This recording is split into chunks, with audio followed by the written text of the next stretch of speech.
L'une des clés du bonheur et du succès, c'est d'avoir une attitude positive. Sache que l'attitude positive est essentielle pour le bien-être mental, psychologique et même physique et te permet de transformer littéralement ta vie, mais également d'avoir une influence positive sur ton environnement immédiat.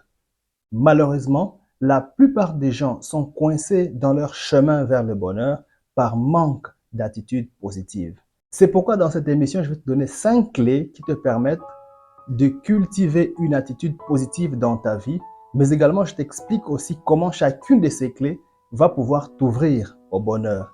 Reste donc avec moi jusqu'à la fin de cette émission, puisque les 2 dernières clés que je veux partager avec toi sont méconnues du grand public, mais sont pourtant très puissantes pour transformer littéralement ta vie. Et la première clé, entourez-vous des personnes positives. Entourez-vous des personnes positives. Passer du temps avec des personnes qui t'encouragent et qui t'inspirent est avantageux pour toi parce que la positivité peut être contagieuse. Lorsque tu passes la plupart du temps avec des personnes positives, tu bénéficies de leur influence positive. La Bible nous dit dans le livre de 1 Corinthiens chapitre 15, le verset 33, « Ne vous y trompez pas, les mauvaises compagnies corrompent les bonnes mœurs. Ne vous y trompez pas, les mauvaises compagnies corrompent les bonnes mœurs. » Si donc les mauvaises compagnies peuvent corrompre les bonnes mœurs, cela implique que les bonnes compagnies peuvent façonner les bonnes mœurs, peuvent façonner une personne, peuvent façonner ta façon de parler, peuvent façonner ta façon d'être, ta façon de communiquer, ta façon d'élever tes enfants, ta façon de faire tes affaires. La compagnie positive peut donc influencer littéralement ta façon de penser et ta façon d'agir, ainsi pour avoir des résultats conséquents. Mais également, en vivant, en étant avec des amis, des personnes positives, vous pouvez vous édifier mutuellement. Une édification mutuelle peut être un bénéfice que tu peux en tirer. Puisque interagir avec des personnes positives peut t'amener, peut te pousser à une croissance spectaculaire sur le plan personnel, mais également dans toutes les dimensions de ta vie. Lorsque nous lisons la Bible dans le livre des Proverbes, Proverbes chapitre 27,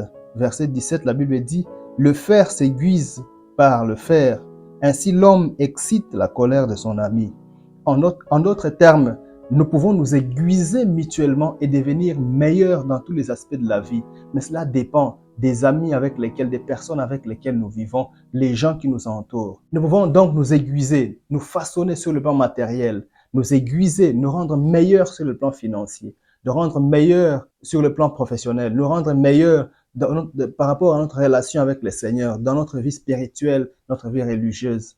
Nous pouvons nous aiguiser mutuellement, mais tout dépend des gens avec lesquels nous vivons. Mais également, ce que tu peux bénéficier des personnes positives, c'est la joie et le bonheur. La compagnie des personnes positives peut te procurer du bonheur et du bien-être général dans ta vie. Lorsque nous lisons dans le livre de Proverbes chapitre 27, verset 9, la Bible souligne ici l'importance de l'amitié et elle nous dit ceci. « L'huile et le parfum réjouissent le cœur et le conseil affectueux d'un ami sont doux. » La Bible est en train de comparer ici les conseils affectueux d'un ami à l'huile douce et au parfum doux qui réjouissent le cœur d'une personne. Voilà donc avec les amis, les personnes positives autour de toi, tu peux parfumer ta vie, tu peux oindre ta vie et rendre ta vie meilleure. Alors, je te pose une question. Quelles sont les personnes qui t'entourent? Quelle est la qualité des gens qui t'entourent? Est-ce des personnes positives ou négatives? Tu te plains peut-être dans ta vie, tu manques de joie, tu n'as pas de joie, tu te sens étouffé. Peut-être que tu es entouré par des personnes. Peut-être que dans ta vie, tu n'as pas de joie, tu manques de joie. Mais il est possible que cela est arrivé dans ta vie à cause de la qualité des personnes qui t'entourent. Quelle est la qualité des gens qui t'entourent? Quels sont ces gens qui passent du temps à côté de toi? Quels sont les gens qui sont autour de toi? Est-ce des gens qui sont là pour te pomper de l'énergie, pour te tirer vers les bas? Je te conseille aujourd'hui de t'entourer des personnes positives afin de bénéficier de la joie et du bien-être dans ta vie. La deuxième clé que je voudrais partager avec toi, c'est adopter une pensée constructive. Adopter une pensée constructive. Il s'agit en fait de remplacer les pensées négatives par des pensées constructives, des pensées positives. des pensées encourageantes. Au lieu de se concentrer sur ce qui pourrait mal tourner, pense plutôt à ce qui pourrait bien se passer. Il s'agit en fait de voir le verre à moitié plein au lieu de le voir à moitié vide. Par exemple, au lieu de se concentrer sur ce qui pourrait mal tourner, pense plutôt à ce qui pourrait bien se passer dans ta vie de tous les jours. Alors, pourquoi adopter une pensée positive et bénéfique est importante pour toi? Écoutez, la pensée positive a une influence sur tes actions. La pensée constructive a une influence significative sur tes actions. La Bible nous enseigne que nos pensées ont une influence sur nos actions. Par conséquent, une pensée constructive va te pousser à avoir une action plus constructive, une action bénéfique, une action juste dans ta vie. Et la Bible nous dit dans le livre de Philippiens, chapitre 4, le verset 8, elle nous exhorte à penser ce qui est vrai, noble, juste, pur, aimable, de bonne réputation, vertueux et digne de louange. Si donc nous pensons ce qui est juste, nous allons avoir des actions plus justes et plus bénéfiques pour nous, mais également pour notre communauté, pour notre famille. Si nous pensons ce qui est vertueux, nous allons avoir des actions vertueuses. Si nous pensons abondance, si nous pensons santé, nous allons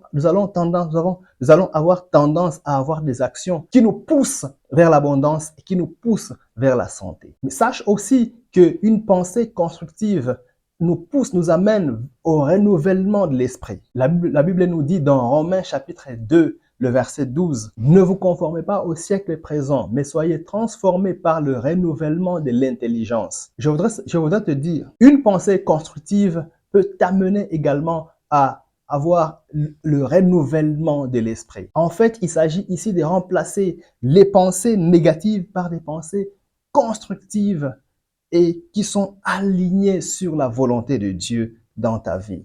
La Bible nous dit dans Romains chapitre 12, verset 2, « Ne vous conformez pas au siècle présent, mais soyez transformés par le renouvellement de l'intelligence. » Au lieu de voir ta famille, au lieu de voir ta santé, ta vie financière, comme le monde te le dit, ou au lieu de voir ta santé avec les yeux du monde, avec les yeux de la coutume, avec les yeux de principes que tu as étudiés à l'école ou à l'université, essaie d'avoir un esprit renouvelé, c'est-à-dire de voir ta vie selon la parole de Dieu, de voir ta situation avec les yeux de la parole de Dieu.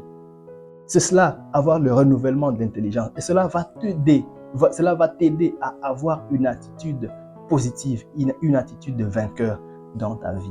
La troisième clé que je voudrais partager avec toi, c'est de te fixer des objectifs réalisables. Fixe-toi des objectifs réalisables. Vous devez éviter d'avoir des objectifs démesurés et irréalisables. Avoir des objectifs clairs et mesurables peut te procurer un sentiment de satisfaction et de motivation et peut contribuer ainsi à ce que tu aies un sentiment et peut contribuer à une attitude positive dans ta vie. Cela implique du réalisme et du pragmatisme quant à ce qui concerne les projets. Lorsque nous lisons la Bible dans Luc, chapitre 14, le verset 28 à 30, la Bible nous dit « Car lequel de vous, s'il veut bâtir une tour, ne s'assied d'abord pour calculer la dépense et voir s'il y a de quoi la terminer, de peur qu'après avoir posé les fondations, il ne puisse l'achever et que tous ceux qui le verront ne se mettent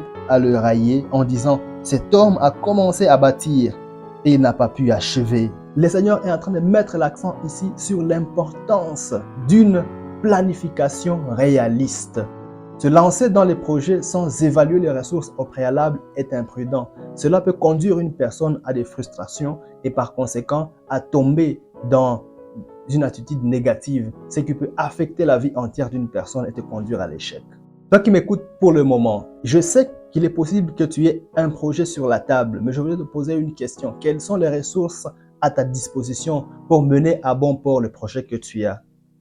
As-tu pensé au préalable aux tenants et aux aboutissants avant de te lancer dans ce projet?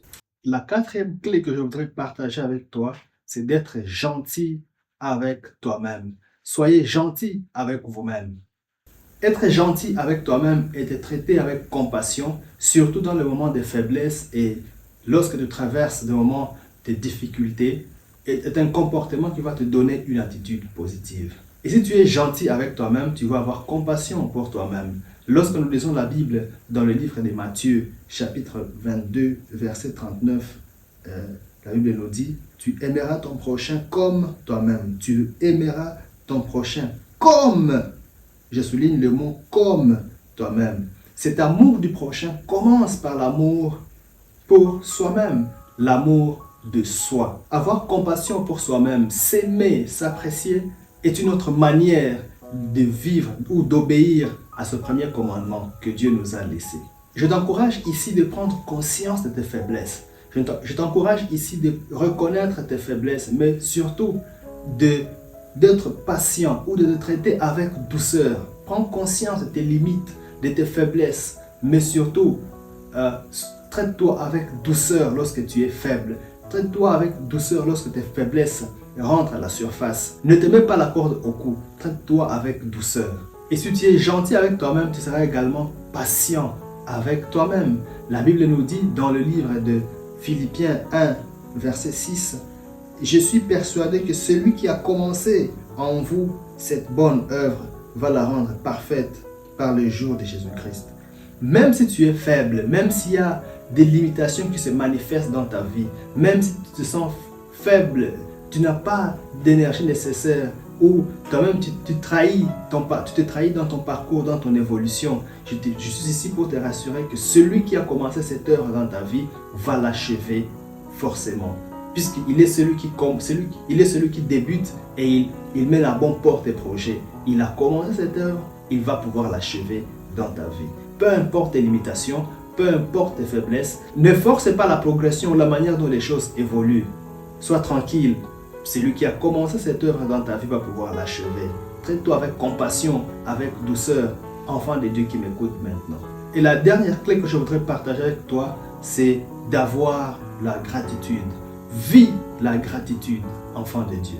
Prends le temps tous les jours de reconnaître et d'apprécier le fait positif que Dieu réalise dans ta vie.